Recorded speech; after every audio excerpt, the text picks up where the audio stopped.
Hello, dear aspirants. So, today it's a very important session.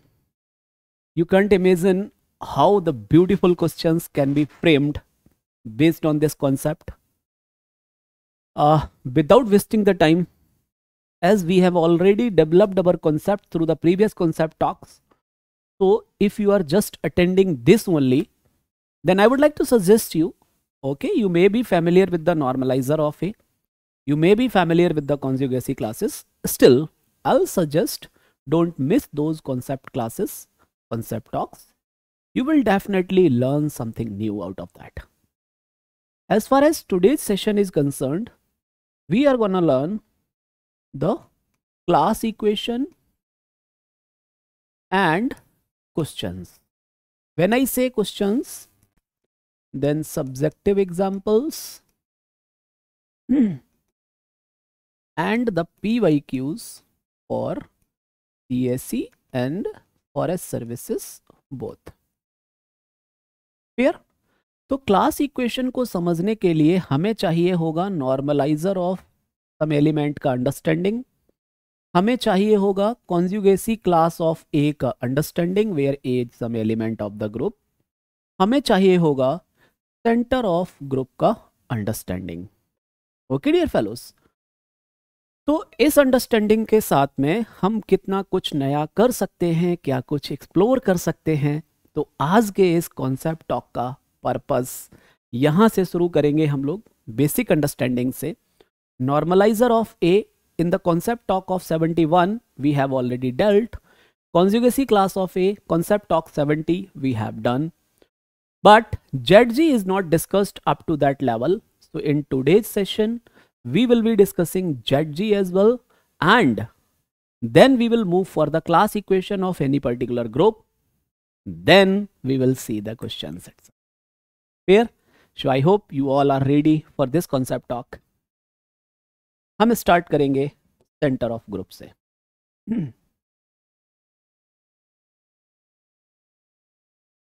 Again कोई भी readymade PPT नहीं, कुछ नहीं. चीज़ों को सिस्टमेटिकली डेफिनेशंस के थ्रू एक एक करके डॉट्स को कनेक्ट करते हुए आगे बढ़ने का जो आर्ट है वही है ये कॉन्सेप्ट टॉक, है ना. चलिए, तो centre of a group G, sorry, centre of a group को रिप्रेजेंट किया जाता है. मान लो अगर ग्रुप आपका जी है तो centre of group is represented by Z G. ठीक, हिंदी में समझें क्या होता है ये. तो this is nothing but collection of, आराम से बहुत धैर्य के साथ चीजों को पकड़ना होगा, क्योंकि नॉर्मलाइजर और सेंटर में आपको हमेशा कंफ्यूजन रहता है, जैसा कि मैं समझता हूं. तो collection of all those elements of G which commute with every element of G. ठीक है, अंडरलाइन कीजिए इसको. सेंटर ऑफ ग्रुप के अंदर वो एलिमेंट आएंगे जो ग्रुप के सब एलिमेंट्स के साथ में कम्यूट करते हैं. ठीक, तो आप कहेंगे सर तो नॉर्मलाइजर क्या होता है, क्योंकि हमने तो नॉर्मलाइजर भी इसी में है और अब तो आपने कंफ्यूजन पैदा कर दिया. तो मैं कहूंगा सुनिए, नोट करके लिख देता हूं ताकि पता रहे हमारा प्राइम टारगेट ये पढ़ना है ना कि ये. तो जब हम बात करते हैं normaliser of an element A belongs to G, तो जो Na होता है this is collection of all those elements of G which commute with A. Means normaliser किसी पर्टिकुलर एलिमेंट का होता है. ठीक, तो ग्रुप के वो एलिमेंट जो ए के साथ कम्यूट करेंगे वो नॉर्मलाइजर ऑफ ए कहलाएंगे. अब मान लो ग्रुप का कोई दूसरा एलिमेंट आपने अल्फा ले लिया, तो ग्रुप के वे एलिमेंट्स जो अल्फा के साथ कम्यूट करेंगे वो नॉर्मलाइजर ऑफ अल्फा के अंदर आएंगे। क्लियर है? NaZG।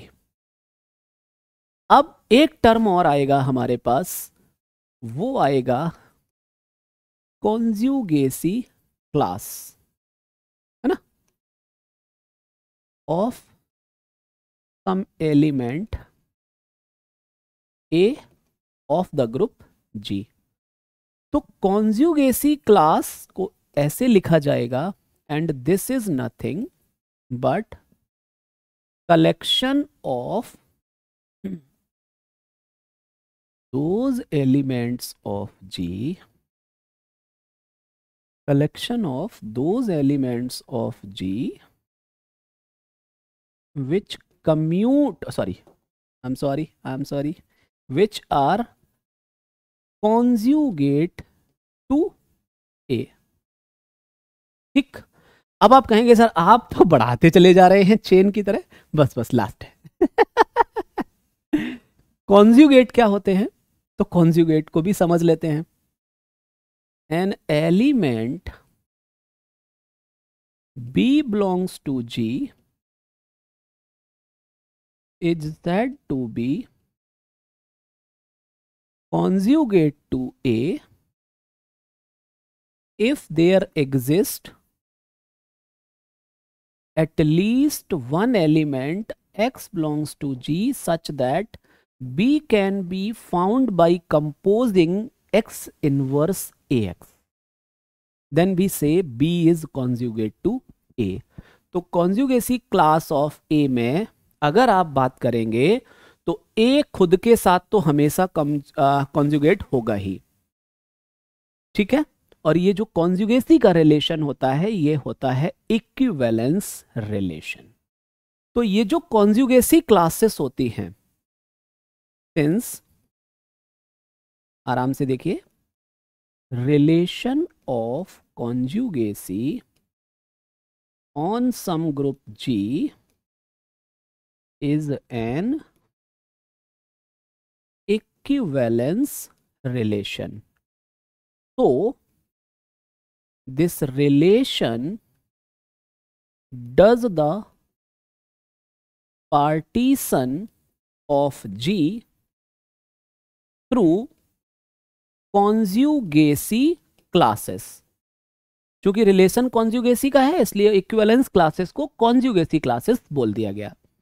किसी भी इक्विवेलेंस रिलेशन के लिए लेट्स से G का आपने एक रिलेशन डिफाइन किया, कैपिटल सेट कोई S लिया, उसके ऊपर you have defined R is an equivalence relation on the set S, then elements which are related with the element A of S, those comes inside equivalence class of A। If you have like a less understanding about equivalence classes and all, don't miss the concept classes of equivalence relation or partition, you will get the better picture there। ठीक है, तो जब आप class equation की बात करते हैं तो आपको बात करनी पड़ेगी सेंटर ऑफ ग्रुप पर, ठीक है, आपको बात करनी पड़ेगी नॉर्मलाइजर पर, आपको बात करनी पड़ेगी कॉन्जुगेसी क्लासेस पर। कहने का मतलब कॉन्जुगेसी एज अ रिलेशन और कॉन्जुगेट एलिमेंट्स, इनके बिना कभी भी क्लास इक्वेशन की परिकल्पना की ही नहीं जा सकती, बिल्कुल भी नहीं की जा सकती। ठीक है, अब आगे बढ़ते हैं। अब आप कहेंगे कि सर इनके थ्रू हम करने वाले क्या हैं। ठीक, ध्यान से देखते रहना, इनके थ्रू हम लोग क्या करने वाले हैं। तो ध्यान से देखिए, अपने पास आ चुका है सेंटर ऑफ ग्रुप, ठीक, अपने पास आ चुका है normalizer of some element of group, अपने पास आ चुका है conjugacy class of some element of that group. Clear? चलो, अब हम इन तीनों के बीच में इनके साथ इनको रिलेशन निकालना चाह रहे हैं ग्रुप G के साथ। In terms of order. ठीक है, ये जो रिलेशन है यही कहलाता है class equation of the group G. I hope थोड़ा सा अब एक ब्रेन स्टॉर्मिंग आपके दिमाग में सेट है कि एक्चुअल में हम करने वाले क्या हैं। ठीक है, अब अगर आप एक सिस्टमेटिक छात्र हैं तो आपको जेड के बारे में भी थोड़ा एक्सप्लोर करना चाहिए। वहां से भी आपके पास क्वेश्चंस हो सकते हैं। क्या जेड जी का सब ग्रुप होता है? नॉर्मलाइजर ऑफ ए और कॉन्जुगेसी क्लास ऑफ ए में क्या रिलेशन होता है? इसके लिए कॉन्सेप्ट टॉक 71 में मैंने बहुत अच्छे से बताया हुआ है, तो आज मैं उसको डायरेक्टली यूज करूंगा यहां पर। बट सेंटर ऑफ ग्रुप पर ज्यादा डिस्कशन नहीं हुआ है, तो अगर आप लोग परमिट करें तो 5-7 मिनट में अगले सेंटर ऑफ ग्रुप का समा बांध दिया जाए। परमिटेड? चलिए, बहुत बढ़िया। तो जस्ट एक्स्ट्रा क्वेश्चंस। जेड जी जो होता है वो अपने ग्रुप का हमेशा सब ग्रुप होगा। ठीक, जेड जी ना केवल सब ग्रुप होता है बल्कि नॉर्मल सब ग्रुप भी होता है। अब अगर आप चीजों को सिस्टमेटिक पढ़ते आ रहे हैं और अगर आपको इसको प्रूफ करने को कह दिया जाए तो भी आपको तनाव नहीं आना चाहिए, ऐसा मेरा मानना है। अच्छा, चलिए ट्राई कीजिए, मैं वेट करता हूं आपके लिए। पहले क्वेश्चन को ट्राई कीजिए जरा।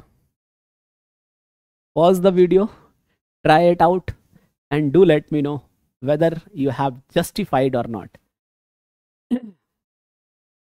ऐसा मत सोचिए कि हाँ हाँ हो गया हो गया।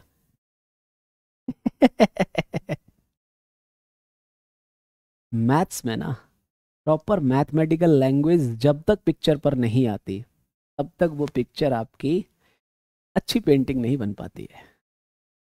देखिए, मैं आपको दिखाता हूं। आप मान लो इसका आंसर मुझे करना हो, तो since E X equals X E for all X belongs to G and E as the identity element of G. ठीक, this implies E belongs to center of group. तो ZG is a non-empty subset of G. I hope यहां तक किसी को कोई तनाव नहीं होगा, है क्या? नहीं होना चाहिए। अब लिखने का, अब कुछ लोग सीधा ए बी इनवर्स से स्टार्ट कर देते हैं कि let A belongs to centre of G, B belongs to centre of G, then A B inverse Z G में होगा तो फिर सब ग्रुप बन जाएगा। लेकिन ये गलत तरीका है, क्योंकि अगर आप सब ग्रुप टेस्ट के इस कंडीशन के स्टेटमेंट को पढ़ेंगे तो वो कंडीशन सीधी सीधी स्टार्ट होती है, let H be a non empty subset of G, full stop. H will be a subgroup of G if and only if A belongs to G, B belongs to H, B belongs to H, A belongs to H implies AB inverse is also in H. Got it? Say yes or no? यही तो बात है ना। चलिए, तो non empty जब तक नहीं होगा तब तक उस कंडीशन के एग्जिस्टेंस पर ही सवाल खड़ा रहेगा। तो मैथमेटिकल लैंग्वेज की यही ब्यूटी होती है, जब आप डेफिनेशंस प्रॉपरली पढ़ते हैं तब आपको ये समझ आता है कि अच्छा, ये चीज़ें तो हमने कभी ध्यान ही नहीं दिया था। और इसका जस्टिफिकेशन जब मैंने आज आपसे पूछा था तो ये बहुत हद तक संभावना है कि आप यही गलती कर रहे होंगे। अपने आप से पूछिए, मेरी तरफ क्या देख रहा है? हाँ? चलो, तो अब उस कंडीशन की ओर जाया जाएगा। अगर एक्स जेड जी में है, this implies X G equals for all G belongs to. अगर बाई जेड जी में है, this implies Y G equals G Y for all G belongs to G। अब फिर से वही कहानी, हमें तो x बाई इनवर्स चेक करना है। अब तो बाई इनवर्स ZG में पहले दिखाया तो जाए, हवा में तो तैरेगा नहीं कि सपने में आ गया। और फिर आप कहते हैं कि मार्क्स कट जाते हैं, स्केलिंग हो जाती है। हट, ऐसा कुछ नहीं होता। आप लिखते ही नहीं हैं प्रॉपरली, जस्टिफाई ही नहीं करते हैं, तो रोना किस बात का फिर? समझ रहे हैं मेरी बात को? जस्टिफाई करना स्टार्ट कीजिए। स्केलिंग फैक्टर जो होगा वो तो फिर किस्मत की बात है। ठीक, चलिए, तो by G equals G Y. अब देखिए, अगर ये होल्ड करता है तो अगर मैं जी इनवर्स से कंपोज कर दूं दोनों ओर, क्या मिल जाएगा? This will become identity G inverse Y Y, ये क्या हो गया? G inverse Y G, sorry, here it is identity Y. अभी मैं क्या करता हूं, G inverse Y G inverse से कंपोज कर देता हूं। दिस विल इम्प्लाई, अब ये आइडेंटिटी बन गया, ये आइडेंटिटी है ही, यहां से मिल गया B G inverse. This implies G inverse also belongs to centre of Z G में। या लेकर चले हैं आप, सॉरी इसको दिखा दिया, just wait a minute please, B को दिखाना है ना, B inverse, I am sorry, B inverse लेकर चलेंगे। एक सेकेंड वेट करना बस, sorry, sometimes it happens. B Z G में है तो बाई इनवर्स भी जेड जी में होगा, ये हम दिखाना चाहते हैं, राइट? तो by G is G B, sorry, ठीक है। तो अगर मैं यहाँ पर देखूँ बाई इनवर्स लाना है मुझे, तो बाई इनवर्स से कंपोज करेंगे, राइट? दिस बिकम्स, अब यहाँ पर बाई इधर साइड कंपोज कर देंगे बाई इनवर्स से, तो बाई यहाँ पे था, बाई इनवर्स वहाँ पे। This implies G by inverse equals B inverse G. ये क्या इंप्लाई कर देगा? B inverse is also in centre of the group, right और नॉट? सो ये आपको दिखाना रहता है। अब हम किस में इंटरेस्टेड हैं? Now we are interested in, किस बात में इंटरेस्टेड हैं कि क्या, सॉरी, एक्स बाई इनवर्स भी जेड जी में है। दिस इंप्लाइज क्या, एक्स बाई इनवर्स इन सारे के साथ में कंपोज, जी के सारे एलिमेंट के साथ में कम्यूट कर रहा है, that is the question mark.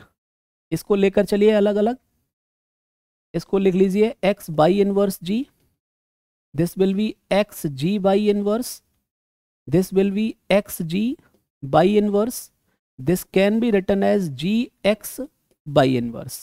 बोलो हाँ या ना। इसको लेकर चलिए, यहां से आप पाएंगे x by inverse with the same procedure you can get। तो क्या शो कर रहा है? LHS equals, sorry, this implies x by inverse जो है वो भी सेंटर ऑफ, क्योंकि ये चीज होल्ड कर रही है for all g belongs to capital G। इसी का तो आंसर चाहिए था आपको, तो your answer is yes, that means your answer is yes, कि ZG जो होता है वो G का एक सब ग्रुप होता है।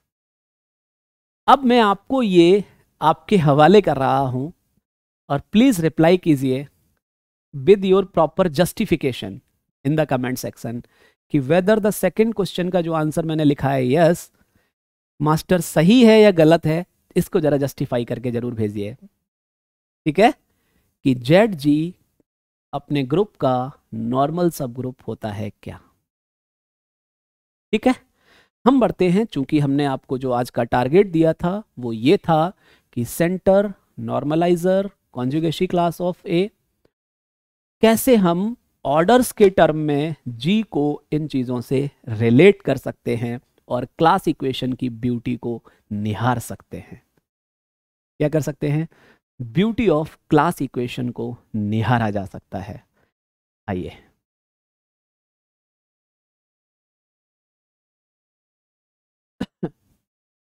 देखना ध्यान से, कुछ कुछ ऑब्जर्वेशंस हैं जिनको मैं करवाना चाहूंगा यहां पर। सभी लोग बोर्ड पर रहेंगे please dear fellows.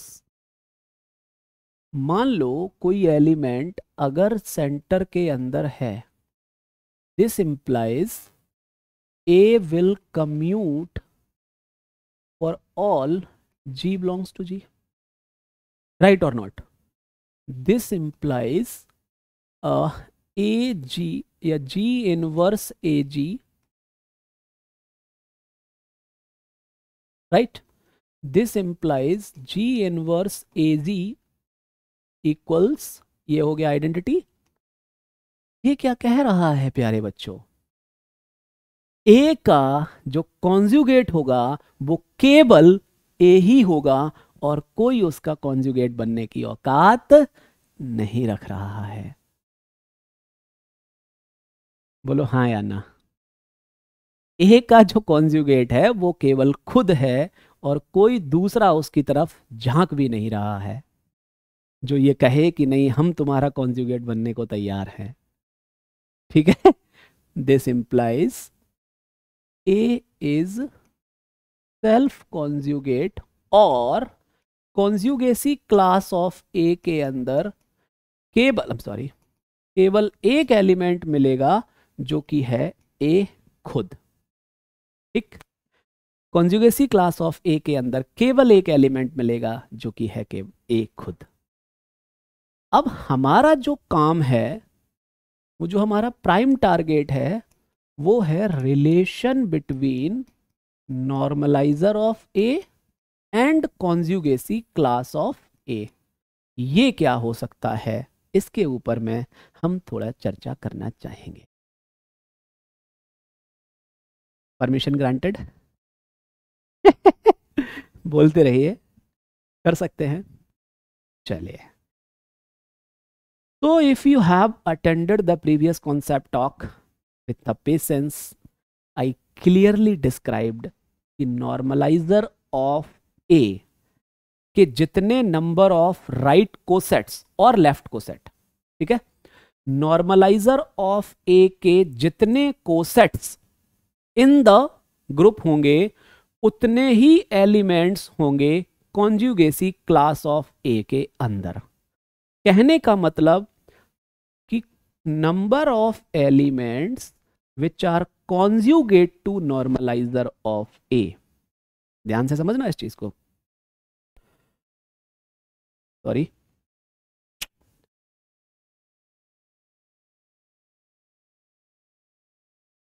this will be index of normalizer of A in G। Clear?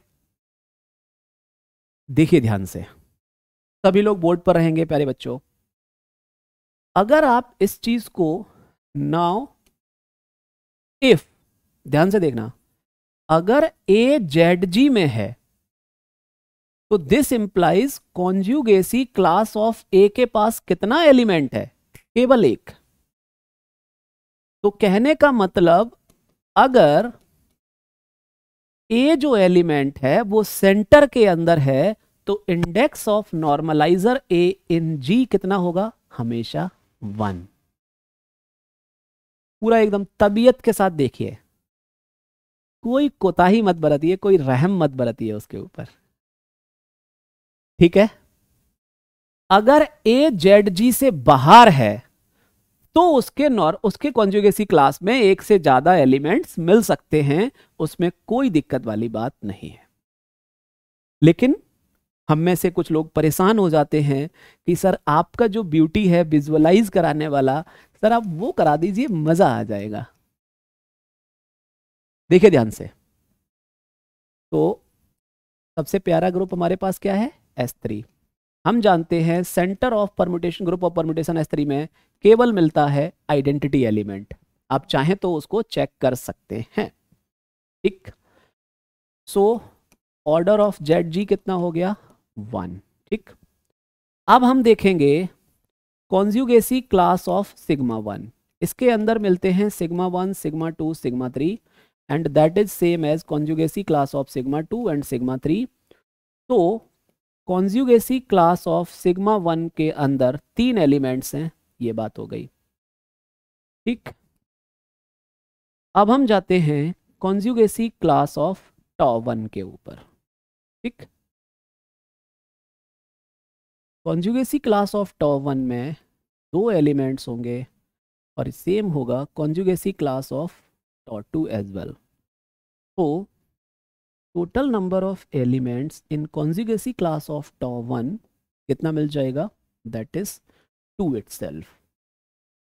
Since conjugacy is an equivalence relation, right, ध्यान से देखना इस चीज को, conjugacy is an equivalence relation, तो हमेशा क्या हो सकता है, यहां से देखिए S3 जो है वो कॉन्जुगेसी क्लासेस से पार्टीशन किया जा सकता है कि नहीं, बोलिए। Sorry, I am sorry, conjugacy class of I, conjugacy class of, आप इसकी जगह सिग्मा 2 लिख सकते हैं, उसकी जगह टाउ 1, टाउ 2 कुछ भी, मतलब दैट इज द पार्टीशन। तो this is what, partition of S3। तो अगर ये पार्टीशन है तो इसको ऐसे लिखा जा सकता है नंबर ऑफ एलिमेंट्स के फॉर्म में, क्योंकि म्यूचुअली डिसजॉइंट है। Order of S3 6, conjugacy class of I के अंदर कहाँ गया, आई तो ZG के अंदर है, तो कॉन्जुगेसी क्लास ऑफ आई का जो नंबर ऑफ एलिमेंट्स होगा वो 1, सो दिस इज 1। ध्यान से देखते रहिए सभी लोग, सिग्मा 1 के अंदर कितना एलिमेंट 3, इसके कॉन्जुगेसी क्लास में कितना element, and this is called as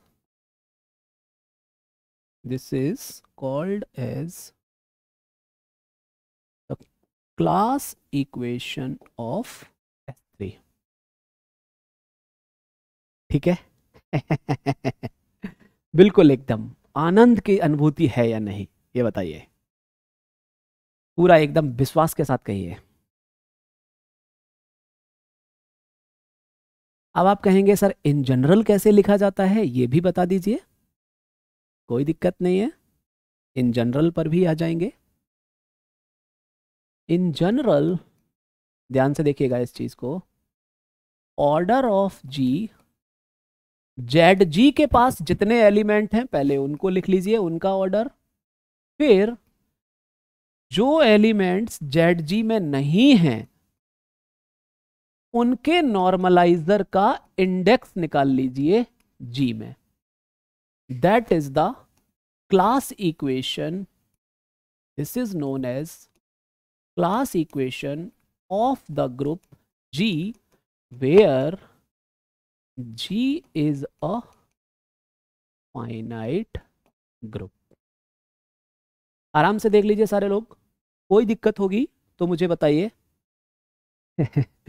I will surely try to remove your दिक्कत, क्योंकि बहुत कॉन्सेप्चुअल क्लैरिटी है मेरे दिमाग में, ओवर कॉन्फिडेंस नहीं है, sorry if it is like looking so but I live maths, live. ठीक, तो थिंग इज जब भी आप, अब आप देख लीजिए ZG S3 के लिए कोई भी एग्जांपल उठा लीजिए, जो मन करेगा किसी भी ग्रुप का क्लास इक्वेशन आप लिख सकते हैं इस क्लास इक्वेशन के साथ। अब आप कहेंगे कि सर आप कह रहे थे ये बहुत ब्यूटीफुल है क्लास इक्वेशन, इसके ऊपर यूपीएससी बार बार क्वेश्चन पूछता है, कैटेगरीज ऑफ ग्रुप को कैसे डिफाइन किया जाएगा, जरा इस पर भी अगर आप अपना मंतव्य स्पष्ट करें तो बहुत बढ़िया होगा। करेंगे प्यारे दोस्त, बिल्कुल भी टेंशन मत लीजिए। नेक्स्ट कॉन्सेप्ट टॉक में अगर आप चाहते हैं, इफ यू विश कि sir what are the probable, what I am saying, what are the probable questions based on class equation in CSE and forest services both? What are the, how we can try to solve the PYQs based on class equation? Groups of order p power n को कैसे deal किया जाता है? Sir, अगर आप इन चीजों का मंतव्य स्पष्ट कर दें तो मैं वादा करता हूं कि आज मेरे दिमाग में ये चीज छप जाएगी। तो कॉन्सेप्ट टॉक में हमारा ये ब्यूटी है कि हम इसको बहुत लंबा नहीं खींचते हैं, शॉर्ट एंड प्रिसाइज रखने की कोशिश करते हैं। ठीक, तो आज मैंने आपको ब्यूटी ऑफ क्लास इक्वेशन से कैसे class equation comes into the picture,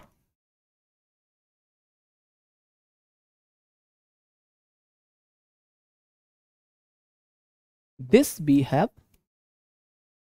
learned.